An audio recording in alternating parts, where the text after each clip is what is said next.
CAT 2017 slot 1 question number 26. Let's see this question. This question is based on inequality and how to do this type of questions. Let's see from this question. This question says that for how many integers n will the inequality n minus 5 into n minus 10 minus 3 times of n minus 2 less than equal to 0 be satisfied.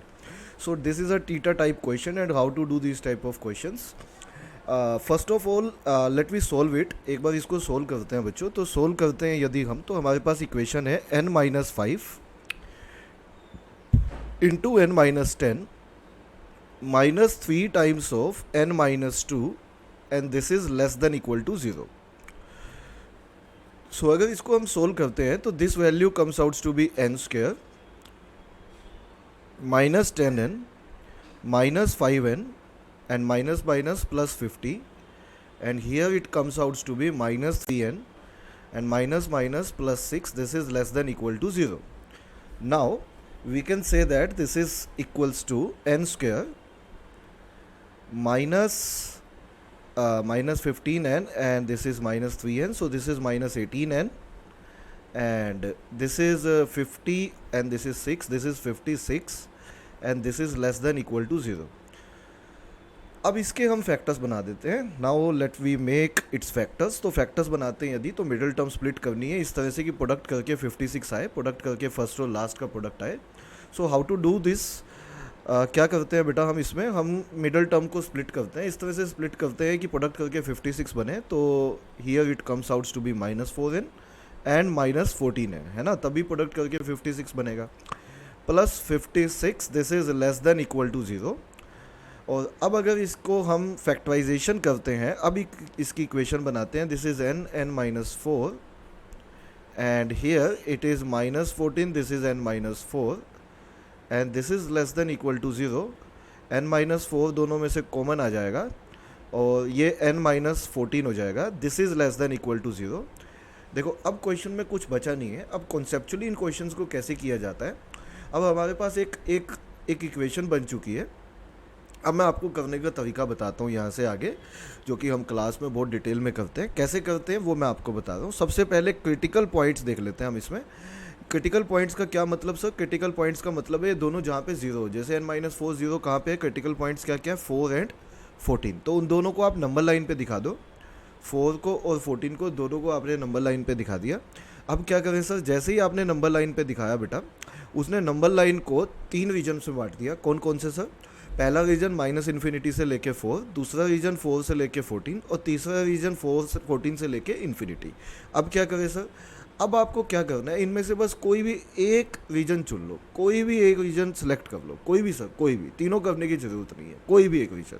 तो आपने कहा sir पहले वाला reason select करते हैं. मैंने कहा सही है. तो पहले वाला रीजन में मैंने कहा ये सिलेक्ट किया. बच्चे कहते हैं यस सर. तो मुझे ये बताओ, इस रीजन में आप कोई भी वैल्यू सोच लो, कोई भी सोच ले सर, कोई भी सोच लो. जैसे मैंने यहाँ पे x इक्वल टू 3 लिया, मैंने एक वैल्यू सोची 3, तो x का वैल्यू 3 लिया, है ना. x बोल दीजिए, हमारे वाले क्वेश्चन में यहाँ पे n है, तो हम कहे हमने n को 3 सोच लिया. n ही क्यों सर? क्योंकि हमारी इक्वेशन में n चल रहा है. और अब आपको क्या करना है, जो आपने n 3 सोचा है वो दोनों जगह पुट करना है, n माइनस 4 में भी और n माइनस 14 में भी. And you just have to check it out कि दोनों नेगेटिव बनते हैं, पॉजिटिव बनते हैं, क्या बनते हैं. उसका क्या फ़ायदा होगा सर? उसका फ़ायदा मैं आपको बताता हूँ बेटा. आप जब इसमें n को 3 पुट करेंगे तो ये नेगेटिव आएगा, और यहाँ पे n को 3 पुट करेंगे तो ये भी नेगेटिव आएगा, और नेगेटिव इंटू नेगेटिव आपका पॉजिटिव होता है. बस आप मुझे इतना बता दीजिए, क्या ये इस इनइक्वालिटी को सेटिस्फाई करता है? मतलब क्या पॉजिटिव लेस देन 0 होता है? आप कहेंगे नहीं सर, तो ये तो फेल हो गया. फेल होने का क्या मतलब है? मतलब ये इस रीजन को पास नहीं कर पाया, क्योंकि नेगेटिव इंटू नेगेटिव तो पॉजिटिव होता है, और पॉजिटिव तो लेस देन इक्वल टू 0 नहीं होता, पॉजिटिव तो ग्रेटर होता है. तो ये इस इनइक्वालिटी को सेटिस्फाई नहीं करवाया. What does it mean? इसको सेटिस्फाई नहीं करवाने का मतलब है ये फेल हो गया. फेल होने का क्या मतलब है सर? मतलब इसमें नहीं आएगा ये. तो पहले में नहीं आएगा तो किस में आएगा? सेकंड में आएगा, है ना. अच्छा, ये कैसे पता लगेगा सर? सुनिए मेरी बात सुनिए. अगर एक में नहीं आया ना, तो ये ऑल्टरनेट में चलता है बेटा. मतलब पहले में क्रॉस लग गया तो आगे टिक लगेगा, फिर क्रॉस लगेगा, टिक लगेगा, फिर क्रॉस लगेगा. ऐसे ही पहले टिक लगेगा तो फिर क्रॉस लगेगा, फिर टिक लगेगा, एंड सो ऑन ऐसे करके चलेगा. तो पहले अगर क्रॉस लग गया तो उसके बाद टिक ही लगना है, और फिर क्या लगेगा? क्रॉस लगेगा. ये इस तरह से ऑल्टरनेट में चलता है हमेशा. ठीक है, पहले टिक लग जाता है तो फिर क्रॉस लगता है, फिर टिक. आप चाहो तो वैल्यू लेके देख सकते हो, लेकिन ज़रूरत नहीं है. तो कैन वी से फाइनली हम ये बोल सकते हैं इस पूरे करने का कंक्लूजन एक ही है, इस कंप्लीट से हम ये बोल सकते हैं कि जो n है उसका वैल्यू 4 और 14 के बीच में लाई करेगा। अब मसला ये होता है कि इसके बीच में तो लाई करेगा, लेकिन इक्वल टू आएगा या नहीं आएगा साथ में। तो मैं यहाँ पे बोलना चाहता हूँ इक्वल टू आएगा। क्यों आएगा? क्योंकि हमारे एक्चुअल क्वेश्चन में इक्वालिटी का साइन है, लेस देन इक्वल टू है। हाँ, क्वेश्चन में अगर इक्वल टू ना होता तो यहाँ पे भी इक्वालिटी का साइन ना आता। अभी क्योंकि क्वेश्चन में इक्वल टू है बेटा, तो यहाँ पे भी इक्वालिटी का साइन हमारा आएगा।